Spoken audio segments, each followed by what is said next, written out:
How brutal is it to watch an end-of-season Jets squad that has nothing to play for and put up 9 points? I mean, it continues to blow my mind that they've had so many of the same outcomes where they clearly are in the pole position to win these games and just repeated mistake after mistake, weird decision. You go into the fourth quarter, you have a chance, and then you do all these things that are just mind blowing. And it just happened so many times this year. There was a stat that they're only the second team since like 1940 to not punt in a game, but also not score 10 points. Like they find new ways to lose constantly. So that's just kind of been the season in a nutshell. And I honestly can't even believe there's still 2 games left. It feels like I've been through 3 different seasons in this one season.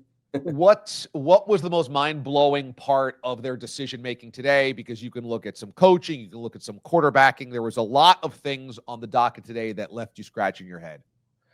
I mean, the 2 decisions to go for it on fourth down didn't really make much sense ultimately. They went for it on their own 33-yard line in the second quarter, and Jeff Ulbricht's response to that was he just wanted to be aggressive. I get, like, it almost would have been better if he said, like, what do we have to lose at this point, frankly, as they just ran it up the middle and got stuffed.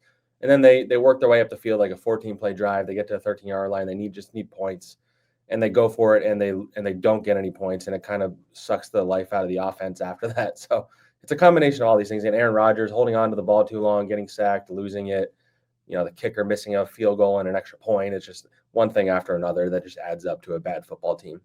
The story this week that you guys came together on about Woody Johnson is jarring. There's no other way to put it. It is jarring. I guess we're supposed to assume in some regards that an owner has some confidants that might not be all that qualified, that might help him shape some decision-making.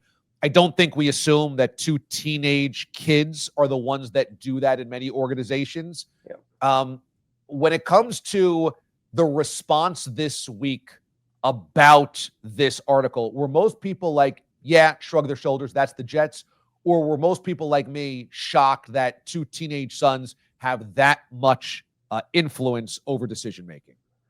Yeah, I think the general response has been shock, especially just like the details of how they've been influencing things, and not even just the influence. It's the anecdotes we had about Woody and his family, his sons, in the locker room after losses, like berating players and criticizing them with them in earshot. Like that's just not the behavior of a team that has a good culture, and it always starts at the top.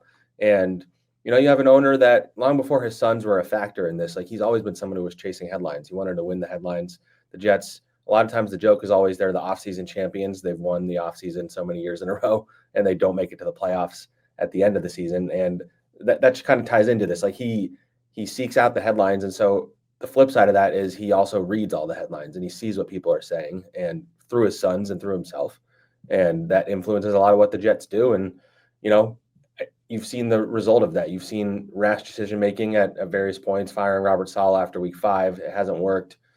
Just a lot of things that they've done. And, ultimately he's been the owner for 25 years. They haven't made the playoffs in 14 years, the longest drought in sports. And the one constant has been Woody Johnson at the top of it. When the Jets, have this type of dysfunction at the top, it almost makes you wonder if Aaron Rodgers knew the depths of this when he decided to go to the Jets. Do you feel like he's disillusioned by that part of it? Yeah, I think to a degree. I think he's been taken aback. I think he knew coming here that it was a dysfunctional organization, or at least that it was known for that. But he felt in his head that he could help pull them back to the middle, back to sanity to a degree. And I think pretty quickly after he got here, he realized that was going to be a challenge. I know, he gets along really well with Christopher Johnson, Woody's brother, but Woody and Aaron, I don't think I've ever really seen eye to eye. And Aaron really didn't want him to fire Robert Saleh. When he did, he even asked him to stay patient in a phone call before it happened, and that didn't happen. And everybody jumped on Aaron thinking that he was the one that caused it, which is part of the frustration, I'm sure, because when that was going to happen, everybody was going to think Aaron pushed for Robert Saleh to be fired. And so I just think, the idea around here was that they just needed a quarterback, and that was going to fix everything. And it's clear that they have a lot of other problems that they need to address first. From the anecdote about how Woody Johnson didn't want to make the Jerry Jeudy trade because of his Madden ratings, to, as you said, his kids using social media to tell him who they should or should not start or play or trade for or draft. One might say, well, the Jets could look at this and say, this is overblown. This is hyperbole. Obviously, we don't make decisions based on the kids. This is a non-story. And instead, you got a quote from the Jets. Their spokesperson said, the organization's decision-making process, Brick and Jack's observations, quote, are used as a reference point. So they actually admitted the two teenage kids, their say actually is a reference point for an NFL organization. Were you shocked that the Jets spokesperson admitted that they use this? So I'd say I was more surprised that he was willing to put it out there that he knew this. I think everybody's kind of known that this is a problem, including people that work in the organization. I think there are people internally that have tried to sway Woody from listening to his football people. But yeah, ultimately, I think and I'm happy you pointed that out, because I think a lot of people have kind of lost that in reading the story. People often assume that these things are just all bitter former employees and stuff like that. We have not only the spokesman quoted, we have people who are in the building currently talking about these issues. But yeah, the PR guy going on the record and saying that it's just a reference point, that's part of the problem. Like, it's the fact that these are things that are even being referenced is a problem. Like that, I've been saying this for weeks now, probably since they fired Saleh. Like, it feels hopeless right now for Jets fans, but it could turn quickly. Like, you look at the New York Knicks, James Dolan for the longest time was considered the worst owner in sports.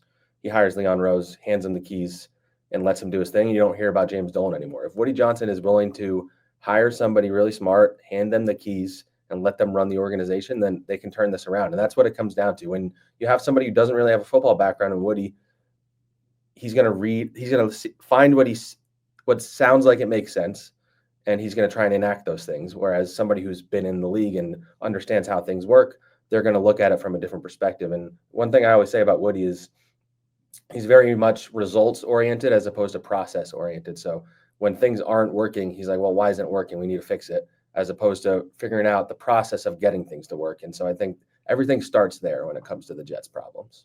Do you think that Woody Johnson will be embarrassed, ashamed that any of this came out? Because if I saw this in print and the entire world was talking about how I was taking advice from my kids about how I ran my business, I would be humiliated. But do you think that affects him that way?